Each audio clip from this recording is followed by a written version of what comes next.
Welcome to Carnegie Mellon Online. For more multimedia from Carnegie Mellon University, visit www.cmu.edu/multimedia.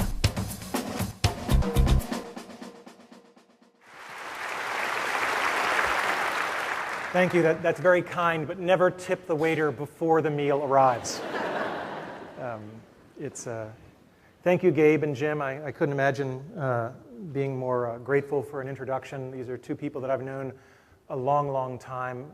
I taught here at the University of Virginia. I love this school. It's just an incredible place filled with tradition and history and respect, the kind of qualities that I really admire, that I want to see preserved in American society.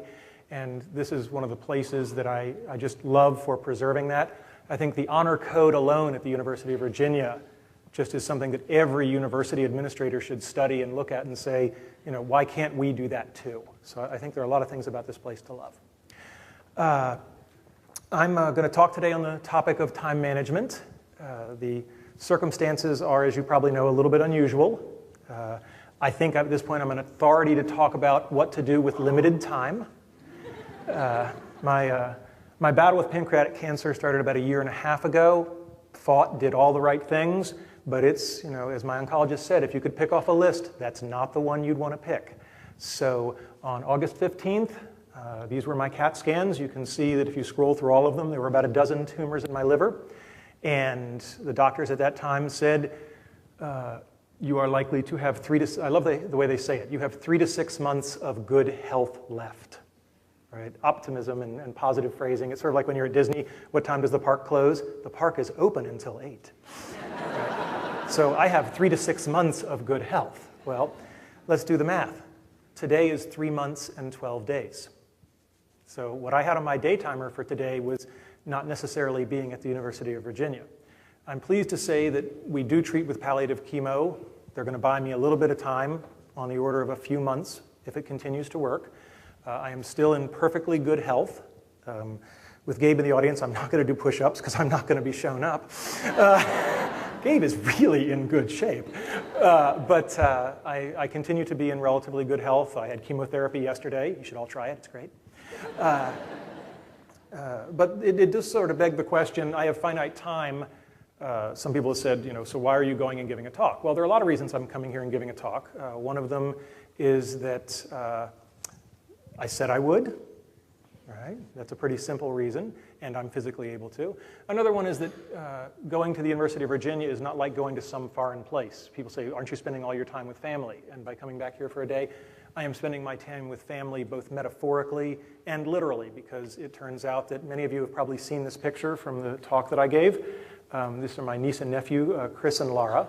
And my niece, Laura, is actually a senior, a 4th year here at Mr. Jefferson's University. So Laura, could you stand up so they see what you've gotten taller? There we are.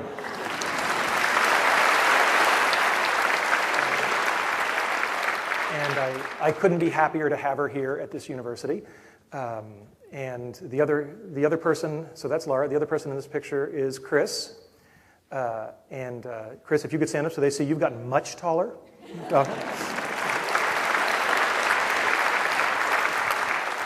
And they have grown in so many ways, not just in height. And it's been wonderful to see that and be an uncle to them. Is there anybody here on the faculty or PhD students of the history department? Do we have any history people here at all? Okay, anybody here is from history? Find Chris right after the talk, because he's currently in his sophomore year at William & Mary, and he's interested in going into a PhD program in history down the road. And there aren't many better PhD programs in history than this one. So I'm pimping for my nephew here, all right? Let's be clear, all right? So what are we going to talk about today? We're going to talk about, you know, this is not like the lecture that you may have seen me give before. This is a very pragmatic lecture. And one of the reasons that I had agreed to come back and give this is because Gabe had told me that, you know, and many other faculty members had told me that they had gotten so much tangible value about how to get more done. And I truly do believe that time is the only commodity that matters.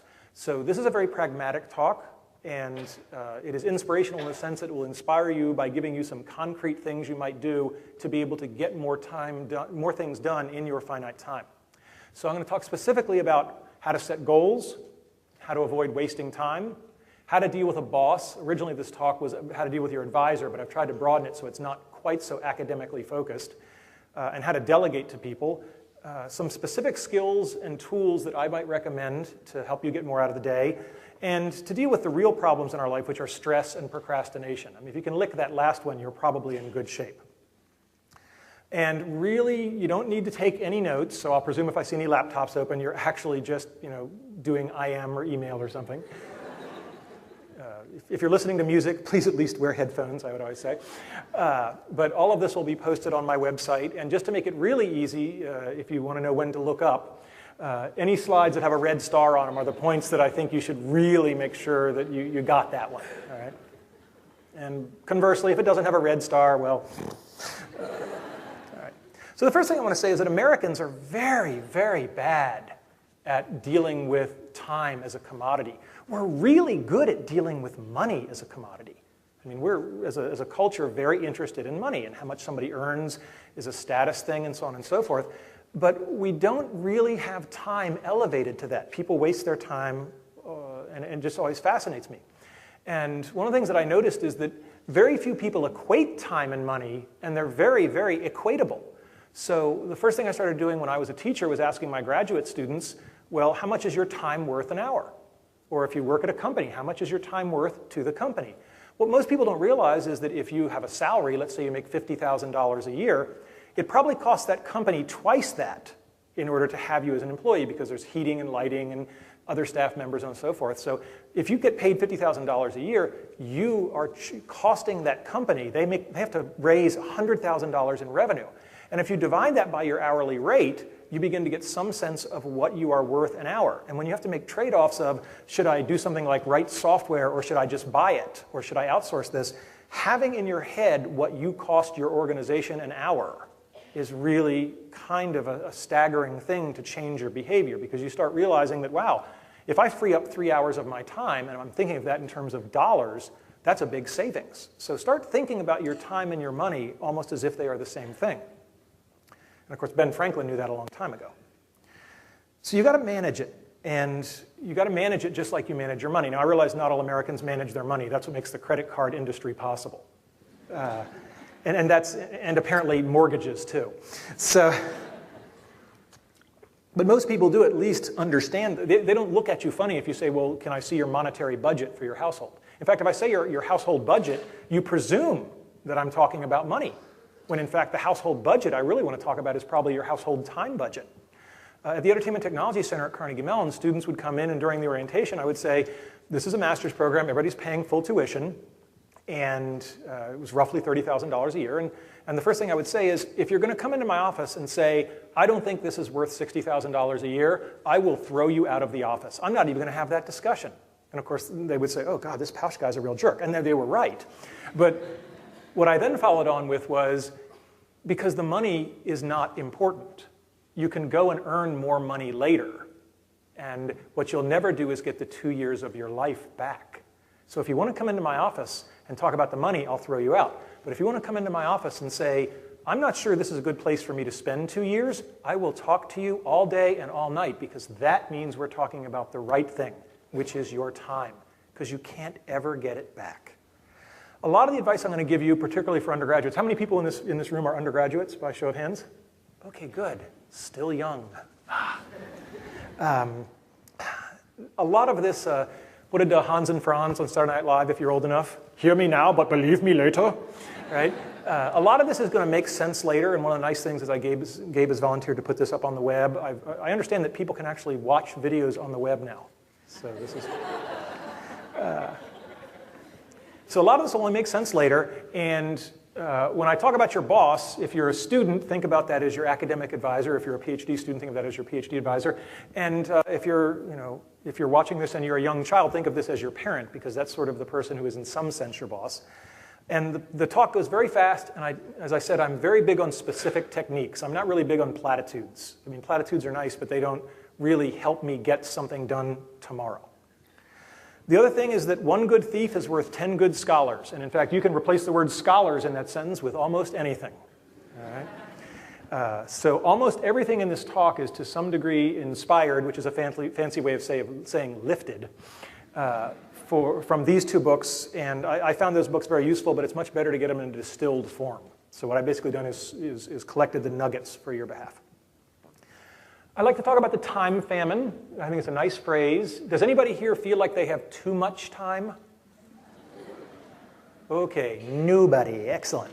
And I like the word famine because it's a little bit like thinking about Africa. I mean, you can airlift all the food you want in to solve the crisis this week, but the problem is systemic, and you really need systemic solutions. So a time management solution that says, oh, I'm going to fix things for you in the next 24 hours is laughable, just like saying I'm going to cure hunger in Africa in the next year.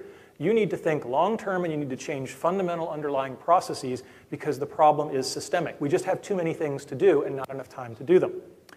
The other thing to remember is that it's not just about time management. That sounds like a kind of a lukewarm, a talk on time management. That's kind of, milquetoast. But how about if the talk is, how about not having ulcers?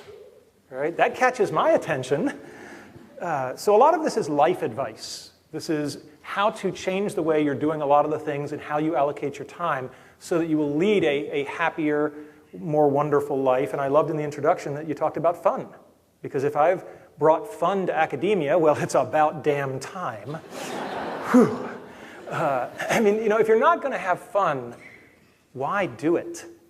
Right? That's what I want to know. I mean, life really is too short. If you're not going to enjoy it, people who say, well, I've got a job, but I don't really like it. And I'm like, well, you could change. Well, that would be a lot of work. You're right. You should keep going to work every day, doing a job you don't like. Thank you. Good night. Right? So the overall goal is fun. My middle child, Logan, is my favorite example. I don't think he knows how to not have fun. Now, granted, a lot of the things he does are not fun for his mother and me. But he's loving every second of it. And he doesn't know how to do anything that isn't ballistic and full of life. And he's going to keep that quality, I think. He's my little Tigger. And I always remember Logan when I think about the goal is to make sure that you lead your life. I want to maximize use of time, but really that's the means, not the end. The end is maximizing fun. People who do intense studies and log people and videotape them and so on and so forth say that the typical office worker wastes almost 2 hours a day. Right? Their desk is messy, they can't find things, miss appointments, unprepared for meetings, they can't concentrate. Does anybody in here, by show of hands, ever have any sense that one of these things is part of their life? Okay, I think we've got everybody. So this is a universal thing, and you shouldn't feel guilty if some of these things are plaguing you, because they plague all of us. They plagued me for sure. And the other thing I want to tell you is that it sounds a little cliched and trite, but being successful does not make you manage your time well. Managing your time well makes you successful. If I have been successful in my career, I assure you it's not because I'm smarter than all the other faculty. I'm looking around and looking at some of my former colleagues. I see Jim Cahoon up there. I am not smarter than Jim Cahoon, okay? I constantly look around the faculty at places like the University of Virginia or Carnegie Mellon, and I go, damn, these are smart people, right? And I snuck in. But what I like to think I'm good at is the meta skills, because if you're going to have to run with people who are faster than you, you have to find the right ways to optimize what skills you do have. So let's talk first about goals, priorities, and planning. Anytime anything crosses your life, you've got to ask, this thing I'm thinking about doing, why am I doing it? Almost no one that I know starts with the core principle of, there's this thing on my to-do list, why is it there? Because if you start asking, well, why is, again, my kids are great at this. That's all I ever hear at home is, why? Why? Why? Right? And sooner or later, they're going to stop saying why, and they're just going to say, okay, I'll do it. Right? So ask, why am I doing this? What is the goal? Why will I succeed at doing it? And here's my favorite. What will happen if I don't do it? If I just say, yeah, I'm just not, the best thing in the world is when I have something on my to-do list, and I just go, no. No one has ever come and taken me to jail. I talked my way out of a speeding ticket last week. It was really cool. It's like the closest I'm ever going to be to attractive and blonde. And I told the guy, why we had just moved and so on and so forth, and he looked at me and he said, well, for a guy who's only got a couple of months to live, you sure look good. And I just pulled up my shirt to show the scar, and I said, yeah, I look good on the outside, but the tumors are on the inside. He just ran back to his cruiser. And so that's one positive law enforcement experience for me. So the police have never come because I crossed something off my to-do list. And that's a very powerful thing because you just get all that time back. The other thing to keep in mind when you're doing goal setting is a lot of people focus on doing things right. I think it's very dangerous to focus on doing things right. I think it's much more important to do the right things. If you do the right things adequately, that's much more important than doing the wrong things beautifully. All right? It doesn't matter how well you polish the underside of the banister. Okay? And keep that in mind. Lou Holtz had a great list. Lou Holtz's 100 things to do in his life. And he would sort of once a week look at it and say, you know, if I'm not working on those 100 things, why was I working on the others? And I just think that's an incredible way to frame things. There's something called the 80-20 rule. Sometimes you'll hear about the 90-10 rule. But the key thing to understand is that a very small number of things in your life or on your to-do list are going to contribute the vast majority of the value. So if you're a salesperson, 80% of the revenue is going to come from 20% of your clients. And you better figure out who those 20% are and spend all of your time sucking up to them, because that's where the revenue comes. So you've got to really be willing to say, this stuff is what's going to be the value and this other stuff isn't. And you've got to have the courage of your convictions to say, and therefore, I'm going to shove the other stuff off of the boat. The other thing to remember is that experience comes with time, and it's really, really valuable, and there are no shortcuts to getting it. So good judgment comes from experience, and experience comes from bad judgment. So if things aren't going well, that probably means you're learning a lot and it'll go better later. This is, by the way, why we pay so much in American society for people who are, typically older but have done lots of things in their past, because we're paying for their experience, because we know that experience is one of the things you can't fake. And do not lose sight of the power of inspiration. So Randy's in an hour-long talk, and we've already hit our first Disney reference. Walt Disney's quote. Walt Disney has many great quotes, but one I loved is, "If you can dream it, you can do it." And a lot of my cynical friends say, yada, yada, yada, to which I say, shut up. All right, inspiration is important, and I'll tell you this much. I don't know if Walt was right, but I'll tell you this much. If you refuse to allow yourself to dream it, I know you won't do it. So the power of dreams are that they give us a way to take the first step towards an accomplishment. And Walt was also not just a dreamer. Walt worked really hard. Disneyland, this amazes me, because I know a little bit about how hard it is to put theme park attractions together, and they did the whole original Disneyland park in 366 days. That's from the first shovelful of dirt to the first paid admission. All right? Think about how long it takes to do something, say, at a state university.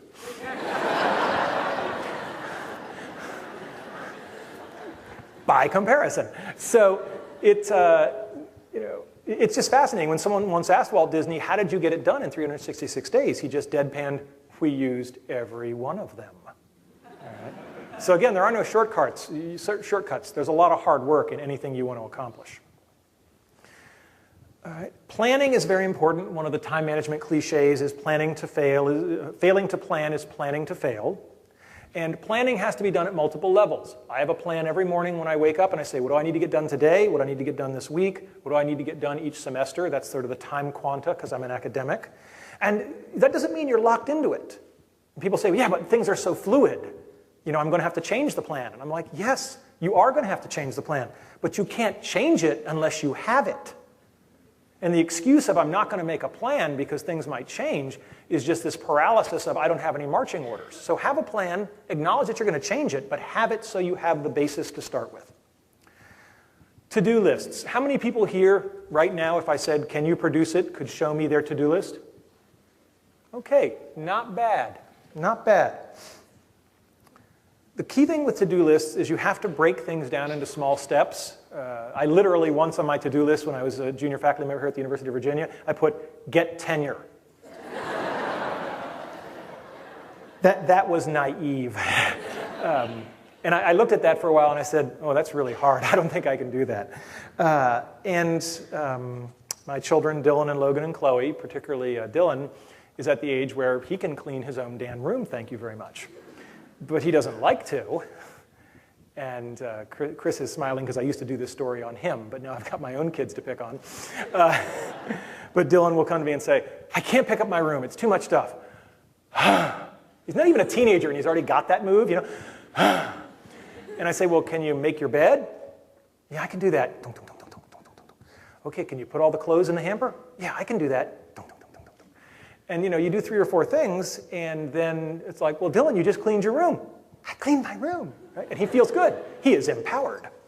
And everybody's happy. And of course, I've had to spend twice as much time managing him as I could have done it by myself, but that's okay. That's what being a boss is about, is growing your people, no matter how small or large they might be at the time. The last thing about to-do lists or getting yourself going is if you've got a bunch of things to do the ugliest thing first. There's an old saying, if you have to eat a frog, don't spend a lot of time looking at it first. And if you have to eat 3 of them, don't start with the small one.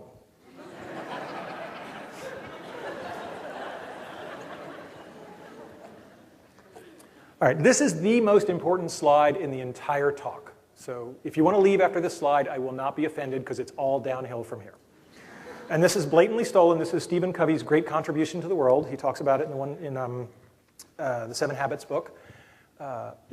Imagine your to-do list. Most people sort their to-do list either, you know, the order that I got it, throw it on the bottom, or they sort it in due date list, which is more sophisticated and more helpful, but still very, very wrong. So looking at the 4-quadrant to-do list, if you've got a quadrant where things are important, and due soon, important and not due soon, not important and due soon, and not important and not due soon, all right, which of these 4 quadrants do you think, upper left, upper right, lower left, lower right, which one do you think you should work on immediately? Upper left. You are such a great crowd. Okay. And which one do you think you should probably do last? Lower right. And that's, you know, that's easy. That's obviously number 1. That's obviously number 4. But this is where everybody, in my experience, gets it wrong. What we do now is we say, I do the number 1s, and then I move on to the stuff that's due soon and not important. When you write it in this quadrant list, it's really stunning, because I've actually seen people do this, and they say, okay, and this is due soon, and I know it's not important, so I'm going to get right to work on it. And the most crucial thing I can teach you about time management is when you're done picking off the important and due soon, that's when you go here. You go to, it's not due soon and it's important, and there will be a moment in your life where you say, hey, this thing that's due soon but not important, I won't do it. Because it's not important. It says so right here on the chart.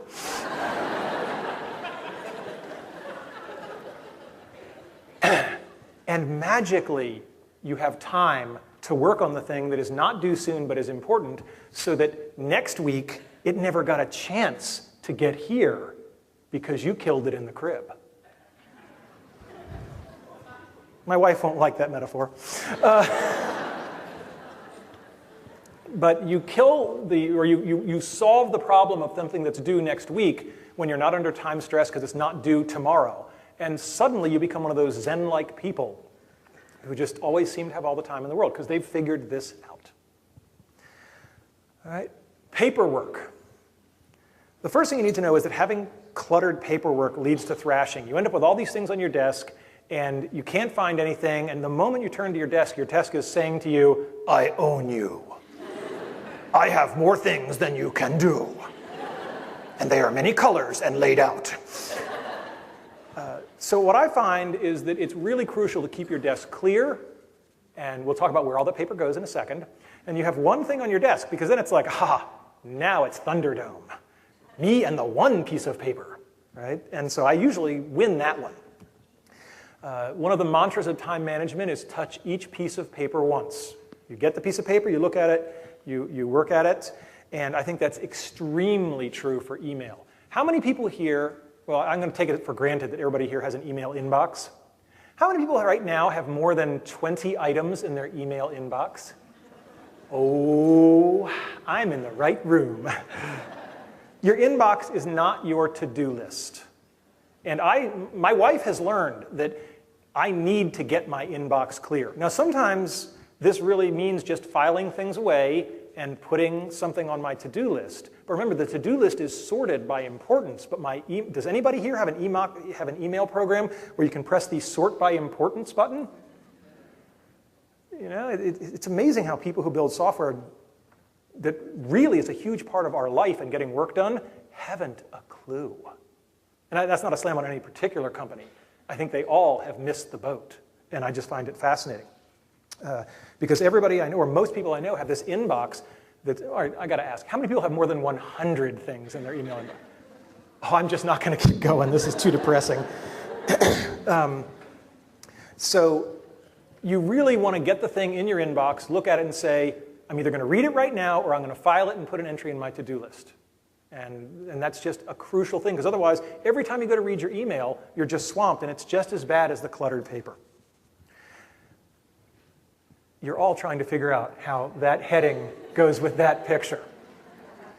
A filing system is absolutely essential. And I know this because I married the most wonderful woman in the world, but she's not a good filer. But she is now. Because after we got married and we moved in together and we resolved all the other typical couple things, I said, we have to have a place where our papers go and it's in alphabetical order. And she said, well, that sounds a little compulsive. And I said, okay, honey. So I went out to IKEA and I got this big, nice, way too expensive, big wooden, fake mahogany thing with big drawers. So she liked it because it looked kind of nice. And having a place in our house where any piece of paper went and was in alphabetical order did wonderful things for our marriage. Because there was never any of this, honey, where did you put blah, blah, blah? Right? And there was never being mad at somebody because they had put something in someone else's place. There was an expected place for it. And when you're looking for important receipts or whatever it is, this is actually important. And we have found that this has been a wonderful thing for us. I think file systems among groups of people, whether it's a marriage or an office, are crucial. But even if it's just you, having a place where you know you put something really beats all hell out of running around for an hour going, where is it? I know it's blue, and I was eating something when I read it. I mean, this is not a filing system. This is madness. A lot of people ask me, so Randy, what does your desk look like? So, as my wife would say, this is what Randy's desk looks like when he's photographing it for a talk. The important thing is that I'm a computer geek, so I have the desk off to the right, and then I have the computer station off to the left. I like to have my desk in front of a window whenever I can do that. This is an old photograph. These have now been replaced by LCD monitors, but I left the old picture because the crucial thing is it doesn't matter if they're fancy high-tech. The key thing is screen space. Lots of people have studied this. How many people in this room have more than one monitor on their computer desktop? Okay, not bad. So we're getting there. It's starting to happen. What I've found is that I could go back from 3 to 2, but I just can't go back to 1. There's just too many things, and as somebody said, it's the difference between working on a desk like at home, and trying to get work done on the little tray on an airplane. In principle, the little tray on the airplane is big enough for everything you need to do. It's just that in practice, it's pretty small. So multiple monitors, I think, are very important, and I'll show you in a second what I have on each one of those. And I believe in this multiple monitor thing. We believed in it for a long time. That's my research group, our laboratory a long time ago at Carnegie Mellon. That's Caitlin Kelleher, who's now Dr. Kelleher, thank you, and she's at Washington University in St. Louis, doing wonderful things. But we had everybody with 3 monitors, and the cost on this is absolutely trivial. If you figure the cost of adding a second monitor to an employee's yearly cost to the company, it's not even 1% anymore. So why would you not do it? So one of my walkaways for all of you is you should all go to your boss and say, I need a second monitor. I just can't work without it. Randy told me to tell you that. Because it will increase your productivity, and the computers can all drive 2 monitors, so why not? So what do I have on my 3 monitors? On the left is my to-do list, all sorts of stuff in there. And my system, we're all idiosyncratic. My system is that I just put a number 0 through 9, and I use an editor that can quickly sort on that number in the first column. But the key thing is it's sorted by priority. In the middle is my mail program. Note the empty inbox. And I try very hard. I sleep better if I go to sleep with the inbox empty. When my inbox does creep up, I get really testy. So my wife will actually say to me, I think you need to clear the inbox. On the third one is a calendar. This is from a number of years ago, but that's kind of like what my days would be. I used to be very heavily booked. And I don't care which software you use, I don't care which calendar you use, I don't care if it's paper or computer, whatever works for you, but you should have some system whereby you know where you're supposed to be next Tuesday at 2 o'clock. Because even if you can live your life without that, you're using up a lot of your brain to remember all that. And I don't know about you, but I don't have enough brain to spare to use it on things I can have paper or computers do for me. So back to the overview. On the desk itself, let's zoom in a little bit. Look, I have the one thing I'm working on at the time.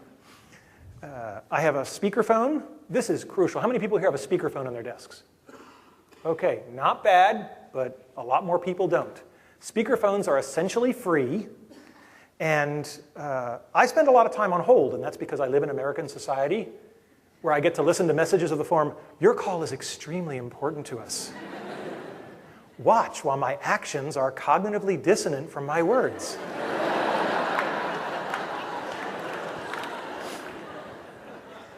You know, it's like the worst abusive relationship in the world.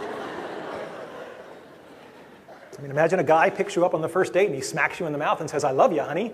That's pretty much how modern customer service works on the telephone. But the great thing about a speakerphone is you hit the speakerphone and you dial, and then you just do something else. And if it takes 7 minutes, it takes 7 minutes. And hey, I just look at this as somebody's piping music into my office. That's very nice of them. I also found that having a timer on the clock on the phone is handy, so that when somebody finally picks up in Bangalore, I can say things like, I'm so glad to be talking with you. By the way, if you're keeping records on this sort of thing, I've been on hold for 7.5 minutes. But you don't say it angry, you just say it as, I presume you're logging this kind of stuff. And you're not angry, so they don't get angry back at you, but they feel really guilty. And that's good, you want guilty, right? So a speakerphone is really great. I find that a speakerphone is probably the best material possession you can buy to counter stress. If I were like teaching a yoga and meditation class, I'd say, we'll do all the yoga and meditation. I think that's wonderful stuff. But everybody also has to have a speakerphone. What else do we have besides a speakerphone? Let's talk about telephones for a second. I think that the telephone is a great time waster, and I think it's very important to keep your business calls short. So I recommend standing during phone calls. Great for exercise, and if you tell yourself, I'm not going to sit down until the call is over, you'll be amazed how much brisker you are. Start by announcing goals for the call. Hello, Sue, this is Randy. I'm calling you because I have 3 things that I wanted to get done. Boom, boom, boom. Because then you've given her an agenda, and when you're done with the 3 things, you can say, that's great, those are the 3 things I had. It was great to talk to you. I'd love to talk to you again. Bye. Boom, we're off the phone. Whatever you do, do not put your feet up. I mean, if you put the feet up, it's just all over. And the other handy trick is have something on your desk that you actually are kind of interested in going to do next, so that the phone call, instead of being, wow, I can get off the phone and go do some work, or I could keep chit-chatting. And usually the person you've called, they'd like to chit-chat too.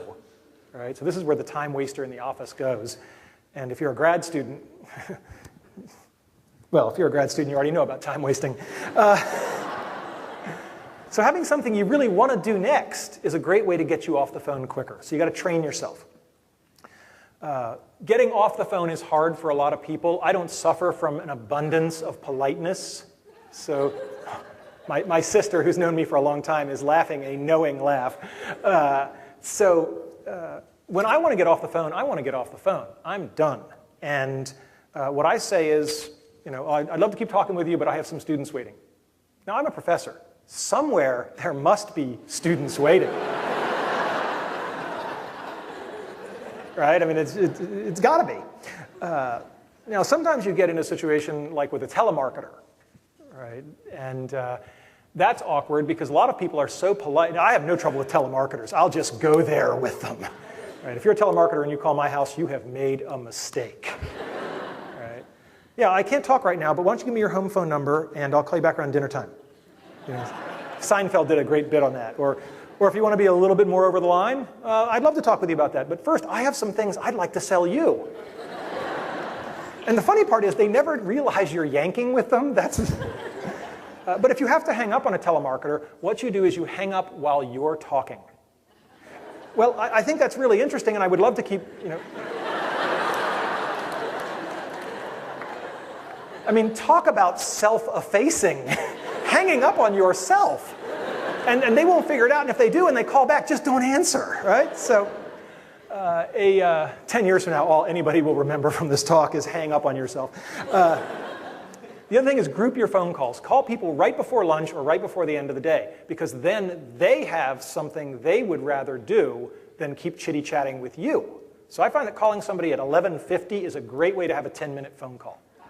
Because frankly, you may think you're interesting, but you are not more interesting than lunch. I have become very obsessive about phones and using time productively, so I just think that everybody should have something like this. I don't care about fashion, so I don't have Bluetooth, and I have this big ugly thing. Hi, I'm Julie from Time Life, right? But the thing this allows me to do, because I am sort of living the limit case right now of I've got to get stuff done, and I really don't have a lot of time. So I get an hour a day where I exercise on my bike, and this is me on my bike, and if you look carefully, you can see I'm wearing that headset, and I've got my cell phone, and for an hour a day, I ride my bike around the neighborhood. This is time that I'm spending on the phone getting work done, and it's not a moment being taken away from my wife or my children. And it turns out that I can talk and ride a bike at the same time. Amazing the skill sets I have. So it works better in warm weather climates, but I have just found that having a headset frees me up. Even if it's just around the house, you wear a headset, you can fold laundry. It's an absolute twofer. And I just think telephones should have headsets, and someday we will all have the Borg implant, and it will be a non-issue. What else is on my desk? I have sort of one of those address stampers because I got tired of writing my address. I have a box of Kleenex. In your box at work, if you're a faculty member, you have to have a box of Kleenex. Because if it, Jim is laughing, right? At least if you teach the way I do, there will be crying students in your office. And what I found to diffuse a lot of that is that I would have CS352 or whatever written on the side of the Kleenex box. And I would turn it as I handed it to them. And they would take the Kleenex and they would be like, oh, I said, yeah, it's for the class. You're not alone. So having Kleenex is very important. And thank you cards. I'll now ask the embarrassment question. And I don't mean to pick on you, but it just points things out so well. By show of hands, who here has written a thank you note that is not a quid pro quo? I don't mean, oh, you gave me a gift, I wrote you a thank you note. And I mean a physical thank you note with a pen and ink and paper, not email, because email's better than nothing, but it's that much better than nothing. Okay? How many people here have written a thank you note in the last week? Not bad. I do better here than at most places, because it is UVA. Chivalry is not that. But that's how many people in the last month? How many people in the last year? The fact that there are a non-trivial number of hands not up for the year means that anybody who's in this audience, his parents are going, ooh, that was my kid. Thank you notes are really important. They're a very tangible way to tell someone how much you appreciated things. I have thank you notes with me, and that's because I'm actually writing some later today to some people who've done some nice things for me recently. And you say, well, God, do you have time for that? And I'm like, yes, I have time for that, because it's important. Even in my current status, I will make time to write thank you notes to people. And even if you're a crafty, weaselly bastard, you should still write thank you notes, because it makes you so rare that when someone gets a thank you note, they will remember you. All right? It seems like the only place that thank you notes are really taken seriously anymore is when people are interviewing for jobs.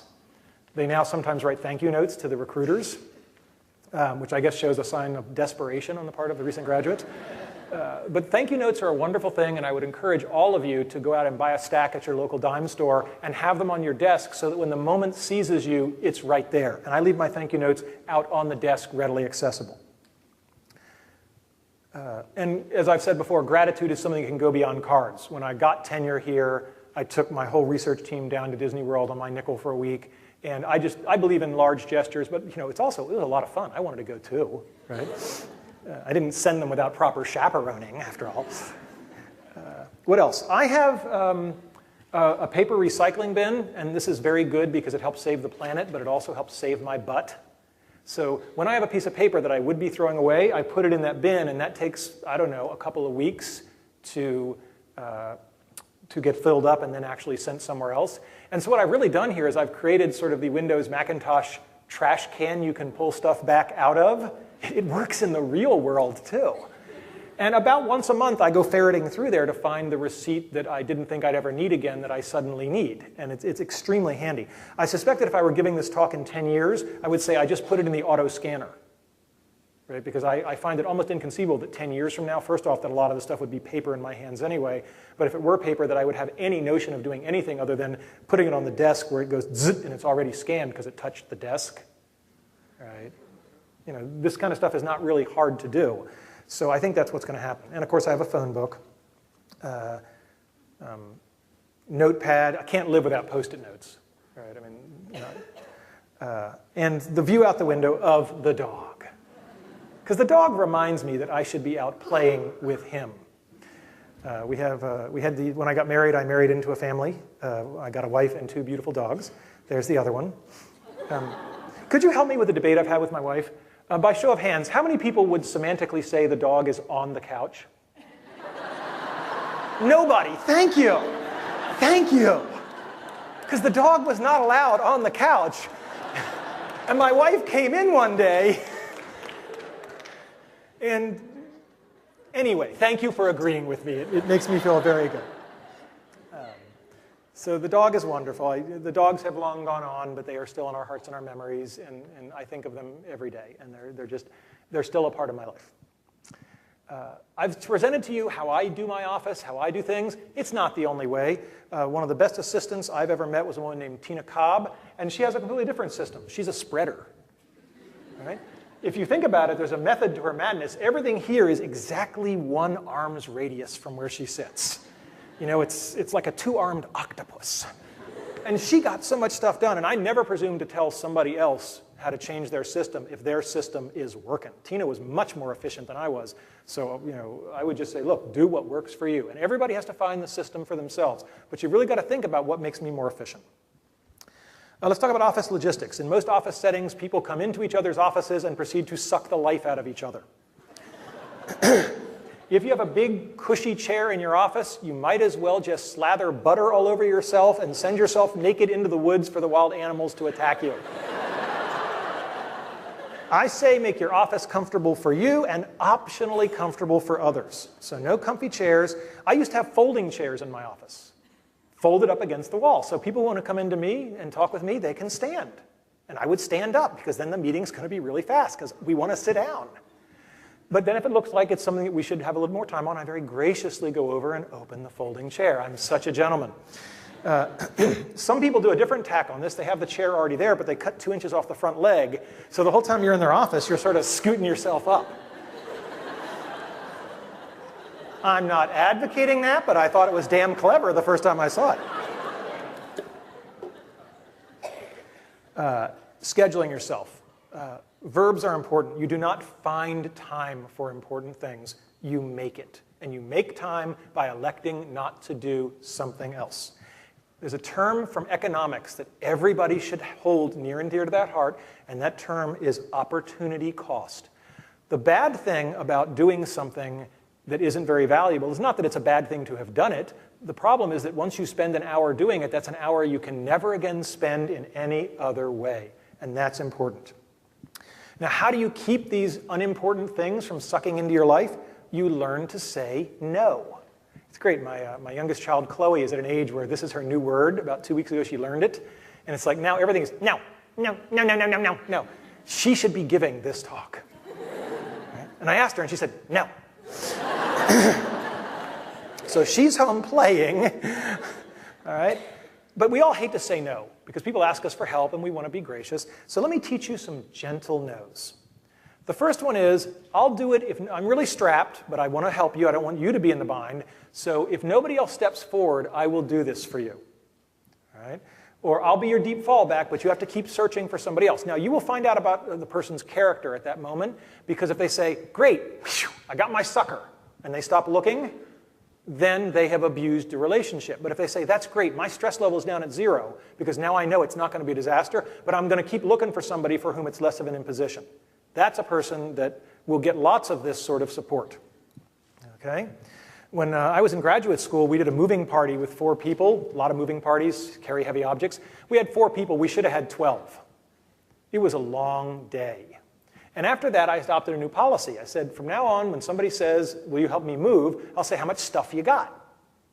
And they would tell me, and I'd say, that sounds like about 8 people. If you give me the names of 7 other people that'll be there, I'll be there. And I never again was at a moving party that went for 14 hours in January in Pittsburgh.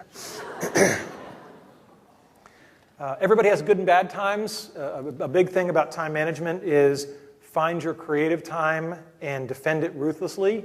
Spend it alone, maybe at home if you have to, but defend it ruthlessly. The other thing is find your dead time, schedule meetings, phone calls, exercise, mundane stuff, but do stuff during that where you don't need to be at your best. And we all have these times. And the times are not at all intuitive. I discovered that my most productive time was between 10 p.m. and midnight, which is really weird, but it's sort of this, for me, it's just this burst of energy right before the end. Let's talk about interruptions. An interruption, there are people who measure this kind of stuff, who have stopwatches and clipboards, and what they say is that an interruption takes typically 6 to 9 minutes, but then there's a 4 to 5 minute recovery to get your head back into what you're doing. And if you're doing something like software creation, you may never get your head back there. The cost can be infinity. But if you do the math on that, 5 interruptions blows a whole hour. So you've got to find ways to reduce both the frequency and the length of these interruptions. One of my favorites is turn phone calls into email. If you phone my office at Carnegie Mellon and it says, hi, this is Randy, please send me email. Again, I presume everybody here has email. How many people here, when a new message comes in, does your computer go ding or make some other noise? Do we still have people doing that? What the heck is wrong with you people? And I love the fact that computer scientists just know nothing about anything. So for years, by default, all these packages out of the box would go ding every time you get a new piece of email. So we had taken a technology explicitly designed to reduce interruption, and we'd turned them into interruptions. So you just got to turn that off. The whole point of email is you go to it when you're ready, not you're sitting around like Pavlov's dog saying, oh, maybe I'll get another email. In the same way you try to not interrupt other people, I save stuff up, so I have boxes for Tina or for my research group meeting, and I put stuff in those boxes, and then once a week or however often when the box gets full, I walk down the hall and I interrupt that person one time and say, here are the 8 things I have for you. How do you cut things short? Because people always want to spend more time than you want to spend. Well, you can say, look, somebody interrupts you and says, got a few minutes, and I say, well, I'm in the middle of something right now. And that tells them, I'm interrupting it, I'm going to do it quickly, but I've got to get back to that. Or you can say, I only have 5 minutes. The great thing about that is that later you have the privilege of extending that if you so choose, but when the 5 minutes are up, you can say, well, I said at the beginning I only had 5 minutes and I really have to go now. So it's a very socially polite way to bound the amount of time on the interaction. If somebody's in your office and they don't get it, now I'm not saying that as a computer scientist I have an inordinate amount of time to opportunity to interact with people with no social skills.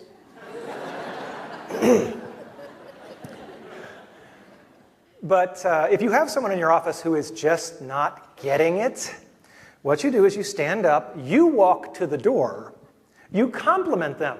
For some reason, this is a crucial part of the process. You thank them and you shake their hand. And if they still don't leave, which is pretty much a guarantee that you're dealing with someone from my tribe, then you're in the doorway, you just keep going. What I have found is that people don't like it when you look at your watch while you're talking with them. So what I do is I put a wall on the clock right behind them so it's just off axis from their eyes, and I can just kind of glance over a little bit when I need to see what time it is. It's a very nice way to get me information without being rude to them. Time journals. Time is the commodity. You better find out where your time is going. So monitor yourself and update it throughout the day. You can't wait till the end of the day and say, what was I doing at 10:30? Because our memories aren't that good. So what you do, and I really hope that technology within another 5 years or so will be so good that the time journals can be created automatically, or at least some facsimile of it. But until then, what we do is we monitor it ourselves. So this is what an empty time journal would look like. The details aren't important, but the key thing is that when you fill it in, you've got a bunch of categories and what I was doing, and you can do this very informally, but you get a lot of real data about where your time went. And it's always very different. Anybody who's done monetary budgeting, you look at it and you go, wow, I didn't know I was spending that much on dry cleaning or restaurants. It's always a fascinating surprise. And you always spend more than you think. But with time budgets, you find out that the time is just going wildly differently than you would have imagined.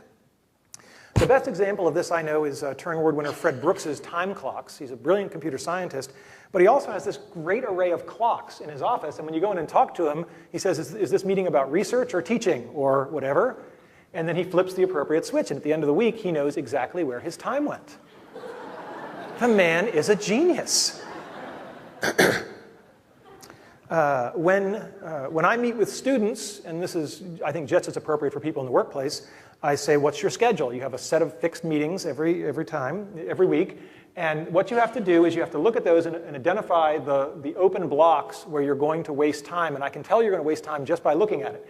So in this case, you've got a class where you've got a class at a certain point, and then you've got a gap until the next class. So I've identified those here.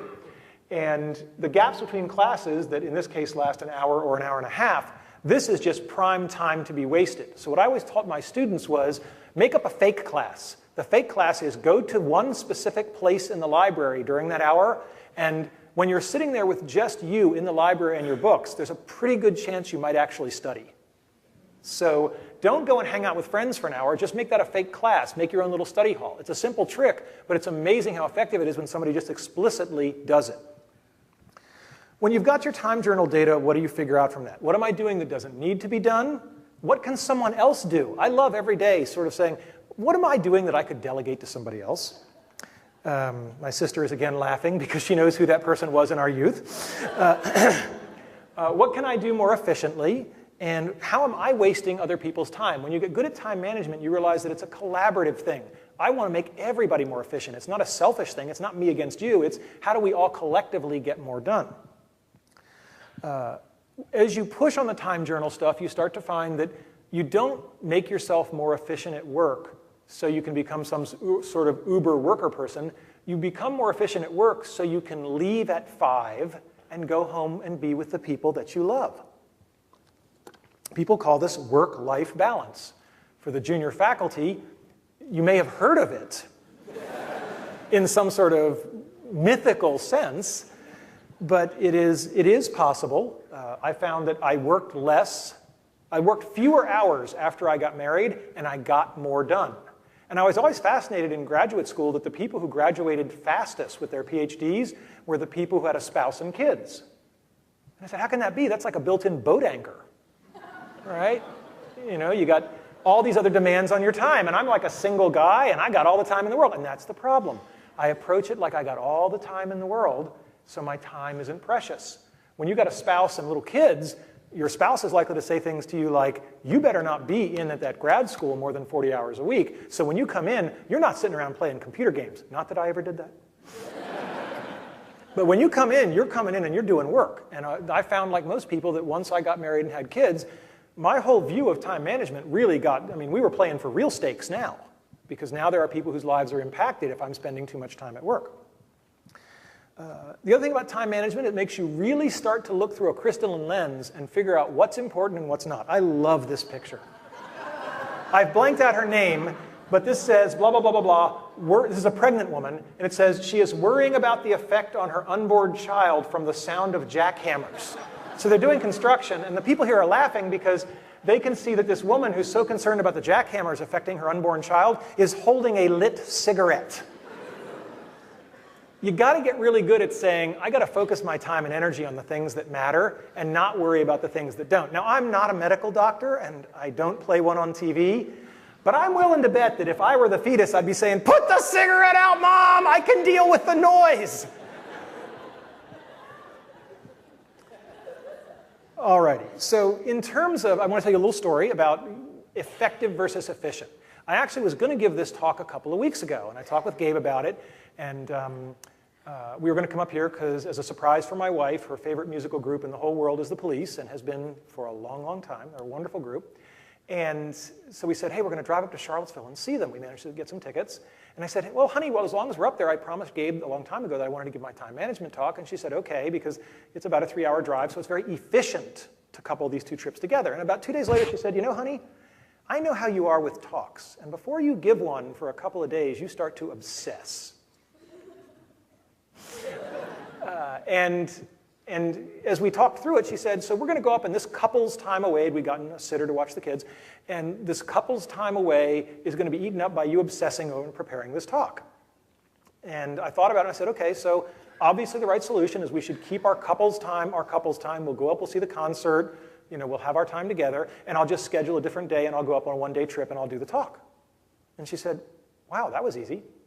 And I was, right, once you frame it in the right way, and you say, yeah, the cost here is that I have to do the drive a second time, but it turns out I'm doing the drive with my nephew Christopher, and we talk, and my mom, it turns out. So the time wasn't even dead time, so there was no loss at all. But the key thing was we said, it's not about efficiency, it's about effectiveness and best overall outcome.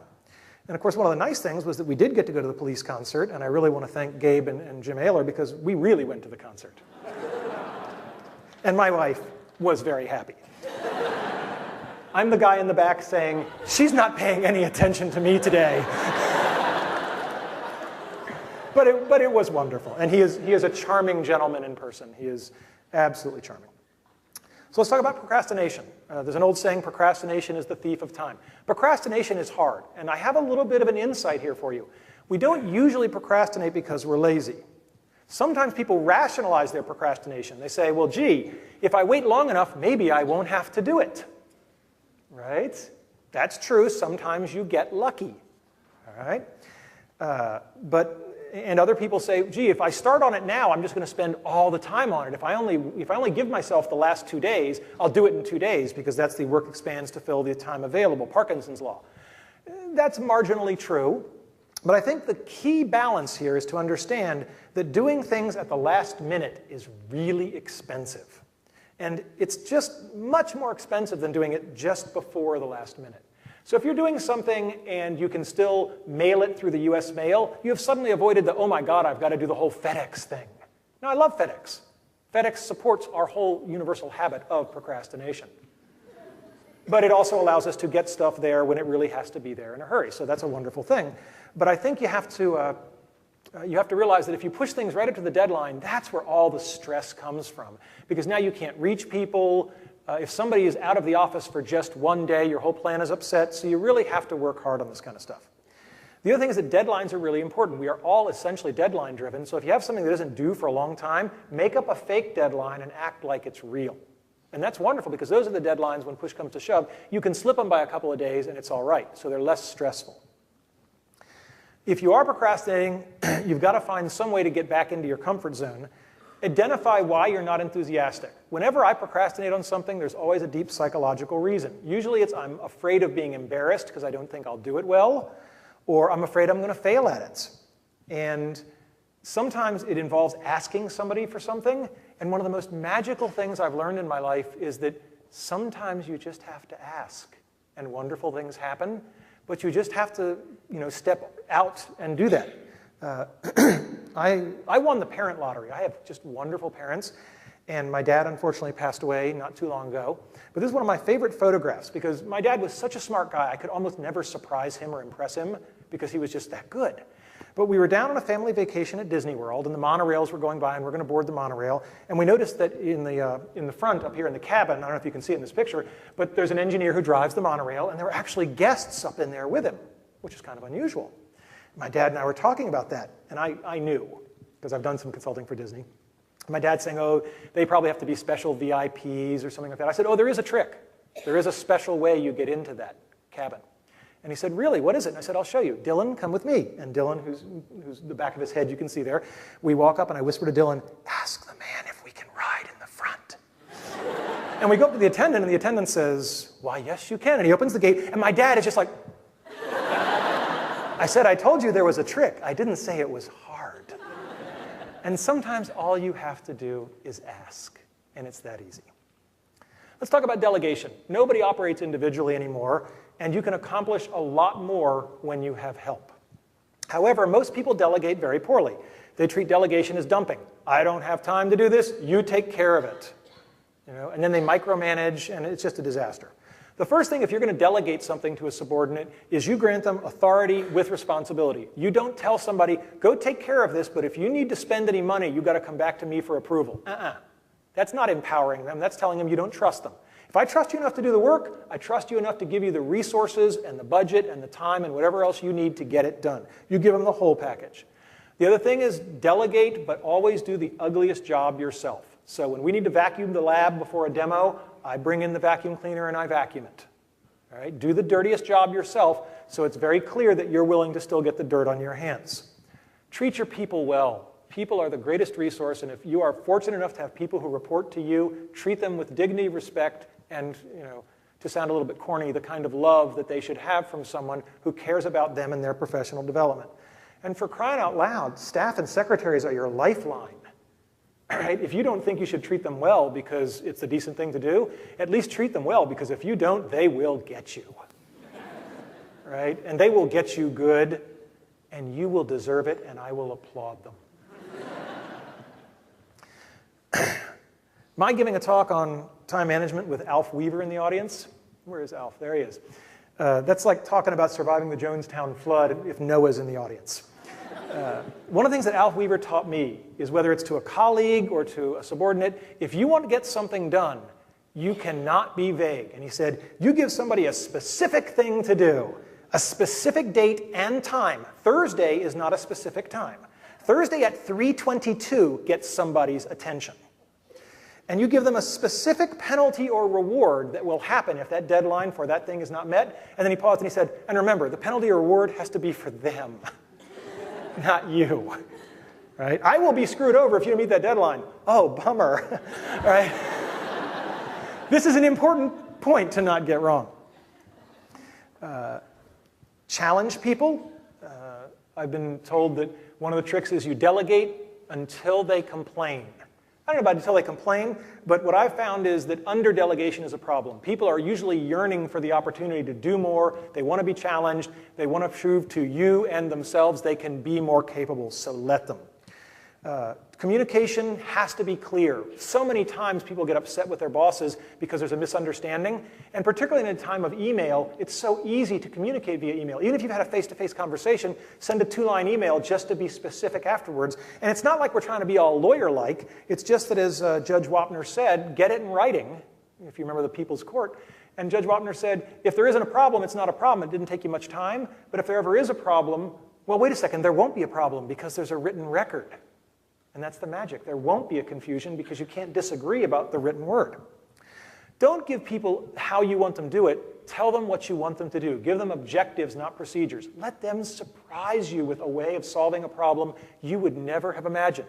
Sometimes those solutions are mind-blowing, good or bad.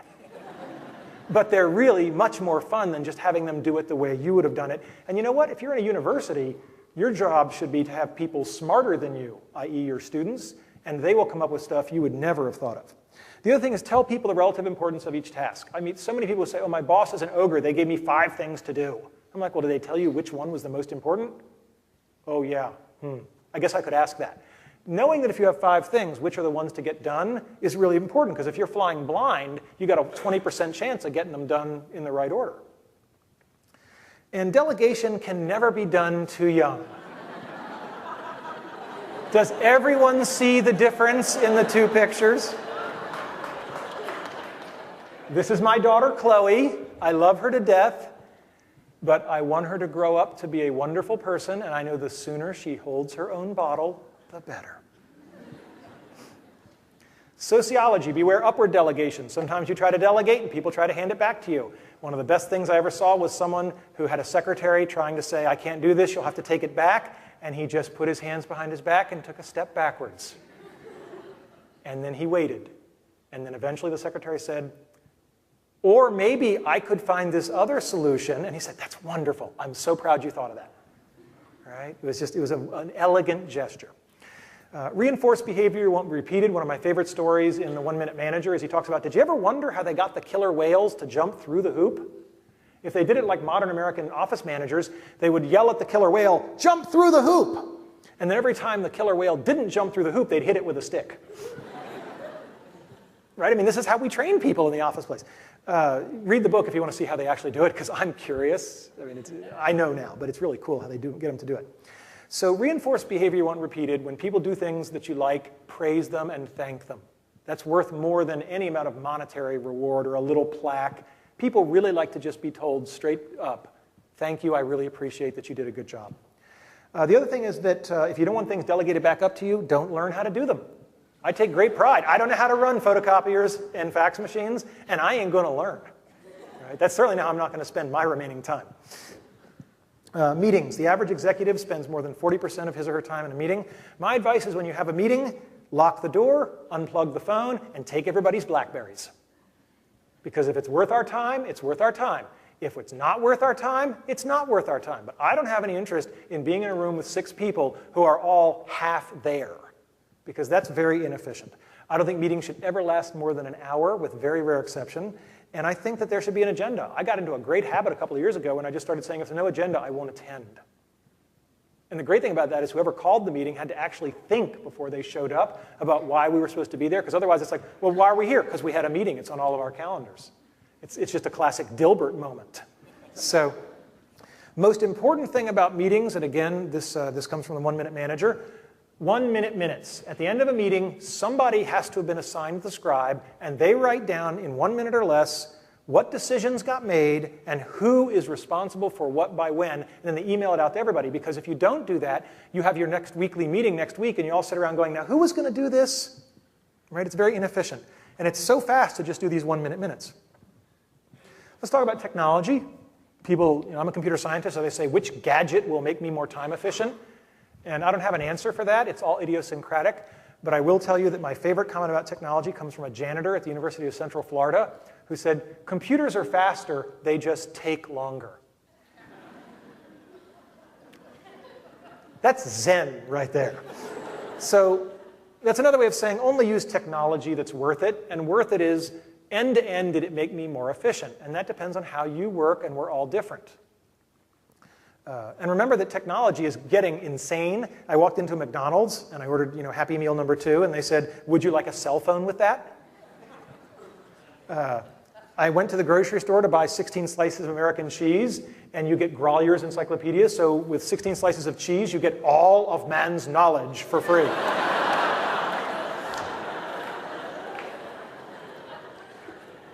That's just spooky scary. And remember that technology really has to be something that makes your life better. You guys may have seen this. I just find it very humorous.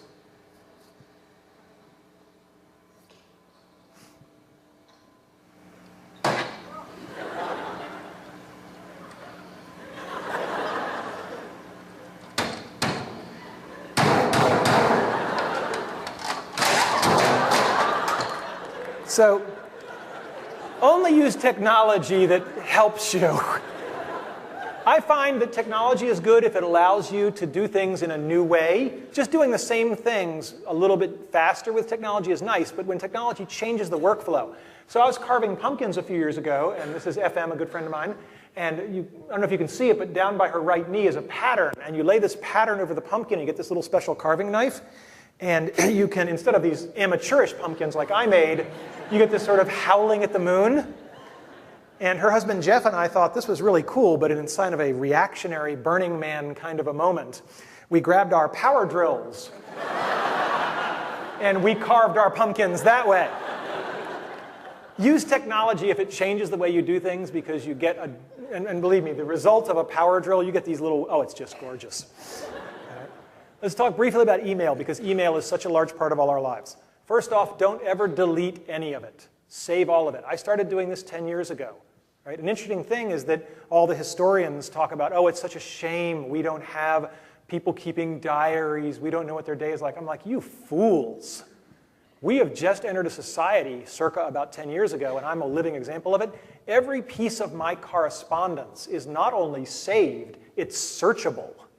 So if I were, a person of merit, a historian, which is a big stretch, a historian could actually look at my patterns of communication much better than the most compulsive diary writer. Now, we could talk about whether or not I'm being introspective. That's about content.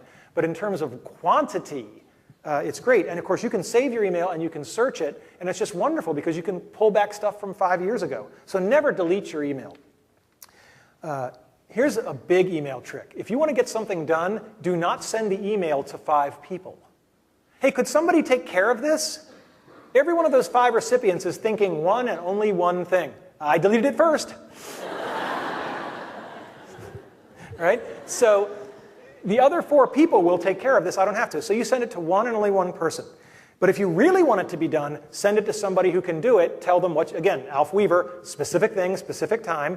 And then the penalty can be more subtle, like you just CC their boss. All right?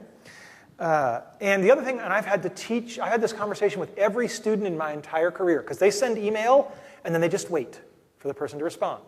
And I say, if the person has not responded within 48 hours, it's okay to nag them. And the reason it's okay to nag them, because if they haven't responded within 48 hours, the chance that they are ever going to respond is 0. I mean, maybe not 0, maybe that small. But in my experience, if people don't respond to you within 48 hours, you'll probably never hear from them, so just start nagging them.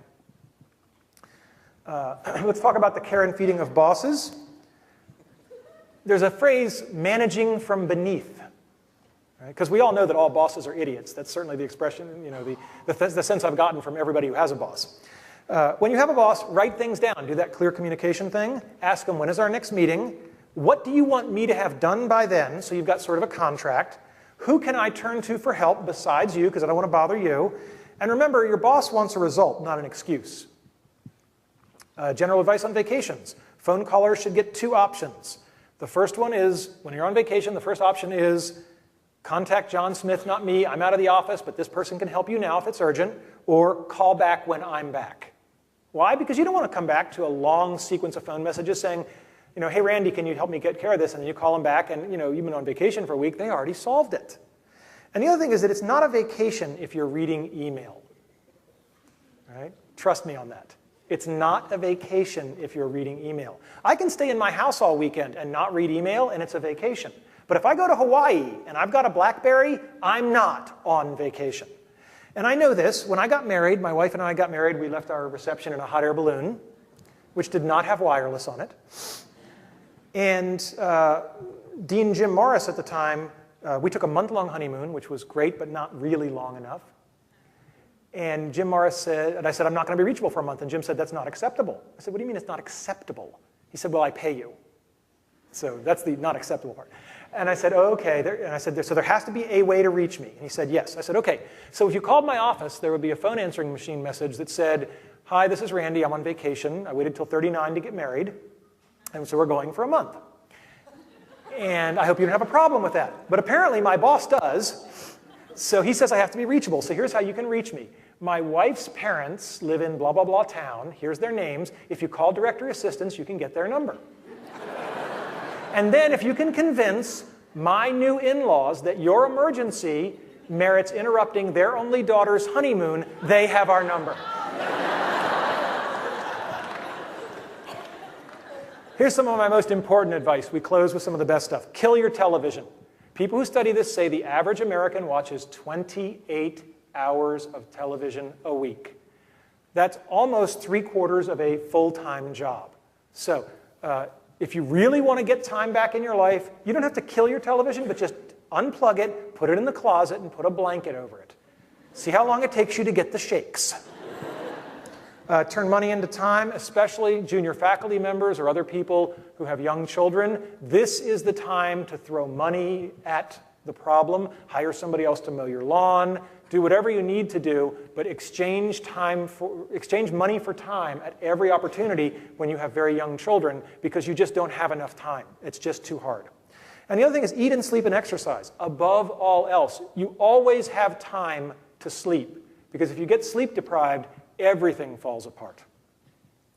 Other general advice, never break a promise, but renegotiate them if need be. If you've said, I'll have this done by Tuesday at noon, you can call the person on Friday and say, I'm still good to my word, but I'm really jacked up, and I'm going to have to stay and work over the weekend to meet that Tuesday deadline. Is there any way there's any slack on that? And a lot of times they'll say, Thursday's fine, because I really need it Thursday, but I told you Tuesday. Or they'll say, oh, it's no problem, I can have Jim do that instead of you. He has some free time. Now, if they say, no, there's no wiggle room here, you say, that's okay, no problem, I'm still good to my word. All right? If you haven't got time to do it right, you don't have time to do it wrong. That's self-evident. Recognize that most things are pass-fail. People spend way too much time. There's a reason we have the expression good enough. It's because the thing is good enough. And the last thing is get feedback loops. Ask people in confidence. Because if someone will tell you what you're doing right or doing wrong, and they'll tell you the truth, that's worth more than anything else in the whole world. I recommend these two books. Time management is not a late-breaking field. Both these books are old books, but I recommend them highly. And it's traditional to close a talk like this with, here's the things I told you about. I'm not going to tell you the things I told you about. I'm going to tell you the things that you can operationally go out and do today. First thing, if you don't have a day timer or a personal digital assistant, a Palm Pilot or whatever, go get one. Put your to-do list in priority order. You can use the 4 quadrants or do what I do, just put a number 0 to 9, but sort it by priority. And do a time journal. If that's really too much effort, just count the number of hours you watch of television in the next week. That's my gift to you. And the last thing is, once you've got your day timer, make a note for 30 days from today. It's okay if that one goes ding to remind you. And revisit this talk in 30 days. It'll be up on the web, courtesy of Gabe. And ask, what have I changed? And if I haven't changed anything, then we still had a pleasant hour together. If you have changed things, then you'll probably have a lot more time to spend with the ones you love. And that's important. Time is all we have. And you may find one day you have less than you think. Thank you.